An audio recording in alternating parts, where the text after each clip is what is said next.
इचलकरंजी महानगरपालिका 2026 उमेदवार कट्टा, चर्चा तर होणारच. Media partner SM network, Ichalkaranji news time, Vasundhara news, SM network P4 Marathi.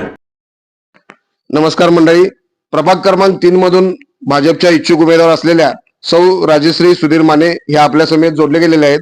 आपण त्यांना विचारूयात या निवडणुकीत आपली ध्येय धोरणे काय असणार आहेत. नमस्कार, मी राजश्री सुधीर माने, प्रभाग क्रमांक 3 मधून भाजपकडून मी इच्छुक उमेदवार आहे.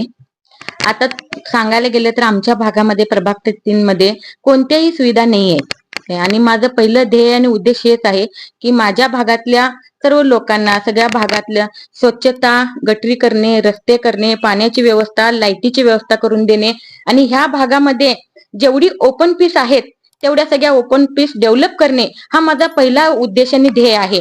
कारण आमचे जे आमदार आहेत, कार्यसम्राट आमदार राहुल साहेब आवाडे यांच्या मार्गदर्शनाखाली ह्यांची जी योजना आहेत काय त्या योजनेच्या माध्यमातून असं सांगितलं जातं की आमच्या आमदारांना 2 इंजन आहेत. काय एक इंजन म्हणजे आमचे माजी आमदार हळवणकर साहेब आणि दुसरे इंजन म्हणजे आमचे माजी आमदार आवाडे साहेब. ह्या 2 इंजनावर ही रेल्वे चालायला लागल्या आणि ह्या रेल्वेला डब्बे पण असेच पाहिजे की डबल इंजन न चालणारे आणि त्यांच्या ध्येय उद्देश आहेत ते समोर घेऊन आम्ही भागातला विकास करण्याचाच माझा ध्येय आणि उद्देश आहे.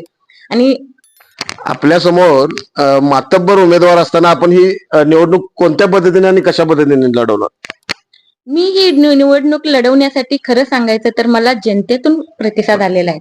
मला माझ्या भागातली जनतेनं तुम्ही इलेक्शन लढवा, नगरसेविका नसताना तुम्ही आमच्या ह्या भागामध्ये गटरी केलेला आहे, रस्ते केलेले आहेत, हा भाग पूर्ण डेव्हलप केलेला आहे तुम्ही त्या भागात नगरसेविका नसताना. मग तुम्ही नगरसेविका झाल्यानंतर तुम्ही भाग हा पूर्णपणे चांगला करणार ह्या विश्वास त्यांचा ज्यावेळी माझ्यापर्यंत आला त्यावेळी मी इलेक्शन लढवायला तयार झाले. भले तुम्ही आता म्हणाल की बलाढ्य आहे समोर, पैशाकडून जास्त आहेत, काही हरकत नाहीये. जनतेचं मत ज्यावेळी समोर येतंय तेव्हा पैसा चालत नाही साहेब, काय की जनतेचं मतच चालतंय. म्हणजे एकंदरीत तुम्हाला असं म्हणायचं आहे की धनशक्ती विरुद्ध जनशक्ती ही धनशक्ती विरुद्ध जनशक्ती ही नेहमी विजयीच होतं त्याचा. मला आणखीन एक असा प्रश्न विचारायचा वाटतोय. 14,000 आपला मतदारांचा हा मतदारसंघ आहे. आपण कशा पद्धतीने ही कॅम्पेन राबवणार की ह्या इलेक्शन मध्ये आपण घर टू घर पोहोचण्यासाठी कशा पद्धतीने तुमची प्रचार यंत्रणा असेल.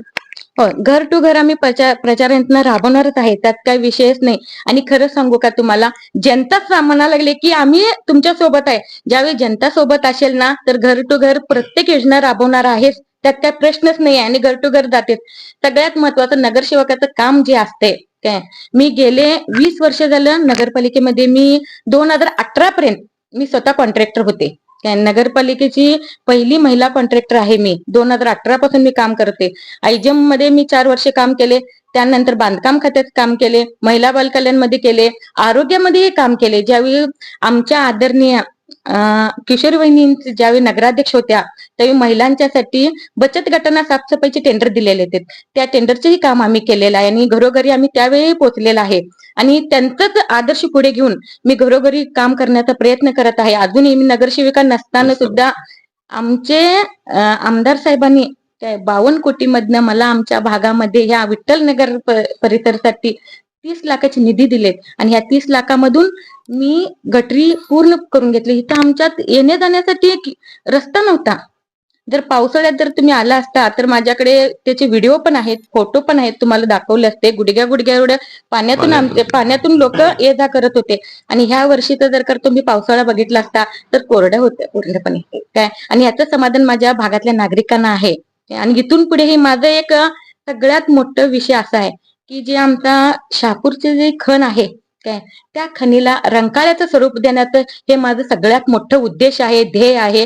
आणि ते मी आमचे कार्यसम्राट राहुल साहेब आमदार यांच्या माध्यमातून आणि हळवणकर साहेबांच्या प्रयत्नातून हे मी साकारणार आहे. आणि एवढं मी नक्की सांगते की आणि ते दोघंही मला हे पूर्ण काम करून देणार आहेत.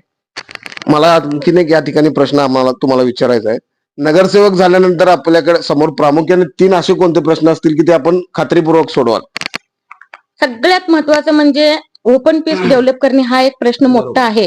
कारण गणेश नगर मध्ये मी बऱ्यापैकी फिरलेले आहेत, ओपन पीस भरपूर आहेत आणि तिथं दाट वस्ती आहे. त्या मुलांना तिथे खेळण्यासाठी गार्डन नाही आहे झालं तर तुम्हाला सांगतो मुलांना, म्हातार माणसांना, वयस्कर माणसांना बसण्यासाठी कुठे काही सोयी नाही आहे. सगळ्यात माझं मोठं हे आहे की ओपन पेस डेव्हलप करणे.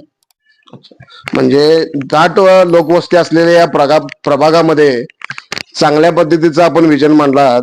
मला आणखीन एक या ठिकाणी असा प्रश्न विचारायचा आहे, तुमच्या समोर नागरिकांच्या भविष्यात तक्रारी येऊ नयेत यासाठी तुमच्याकडे काय आराखडा असेल? नक्कीच आहे. काय मला एक सांगा, नागरिकांच्या तक्रारी काय असतात? गटरी स्वच्छ होणे, पाणी व्यवस्थित येणे, काय भागातले लाईटी व्यवस्थित होणे. ही नगरसेविका नसतानाच मी काम करायला लागले. काय नगरसेविका झाल्यावर या सगळ्या प्रश्न सगळे थांबणारच आहेत.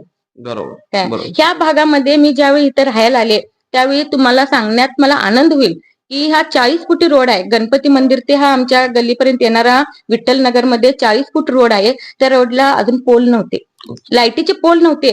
मी आल्यानंतर ह्या भागातल्या लोकांनी ज्यावेळी सांगितले की मॅडम आम्हाला इथं आमच्या गाड्यांची बॅटरी चोरीला चालल्यात आणि काहीतरी करा, त्यावेळी मी झगडून नगरपालिकेतनं ते पोल लावून तिथे लाईटीची व्यवस्था केली.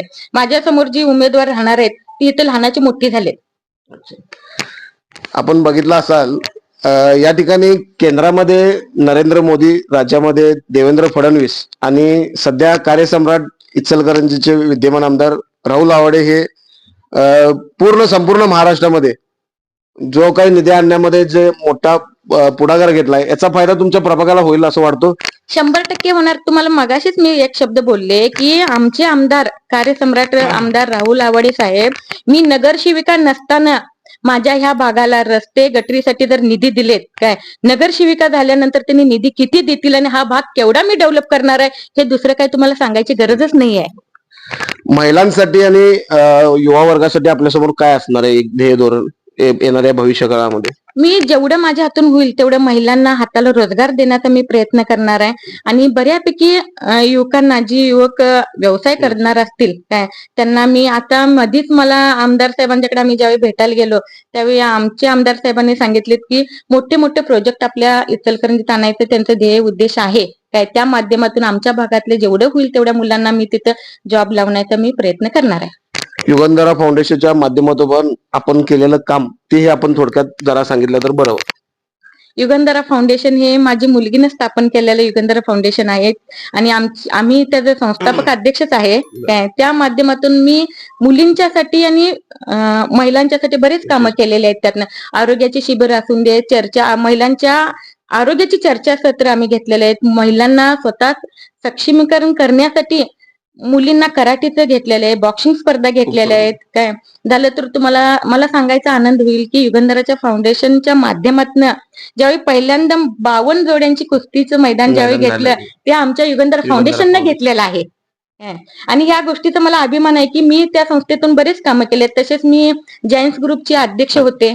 आमचा जायन्स ग्रुप म्हणून आहे, ह्या माध्यमातून मी महिलांच्यासाठी बरेच कार्यक्रम घेतलेत, भागात बरेच कार्यक्रम घेतलेत. लहान मुलांना संस्कार शिबिर घेतले की ह्या भागात आमची सगळी जेवढी वस्ती आहे ती कामगार वस्ती आहे आणि मुलांना संस्कार देण्यासाठी म्हटलं तर शाळाच तेवढी आहे. मी रोज संध्याकाळी मुलांना इथं बोलवून की आपलं धर्म काय आहे, आपण कसं वागायला पाहिजे, भागात कसं राहायला पाहिजे, ते सगळं मी मुलांना सांगते. देवधर्म हे आमचा उद्देश आहे, त्यात काय विषय नाही. आणि त्या हिशोबातनं मी मुलांना बऱ्यापैकी शिकवत असते. आपण बघितला असाल प्रभाग क्रमांक 3 मधून भाजपच्या इच्छुक उमेदवार सौ राजश्री माने ह्या आपल्या समेत जोडल्या गेल्या होत्या. त्यांच्या समोर ध्येय, खूप मोठे मोठे ध्येय आणि प्रभागासाठी करण्याची धडपड आपण बघितलं असाल. आम्ही त्यांना पुढील वाटचालीसाठी शुभेच्छा देतो आणि इथे थांबतो. धन्यवाद.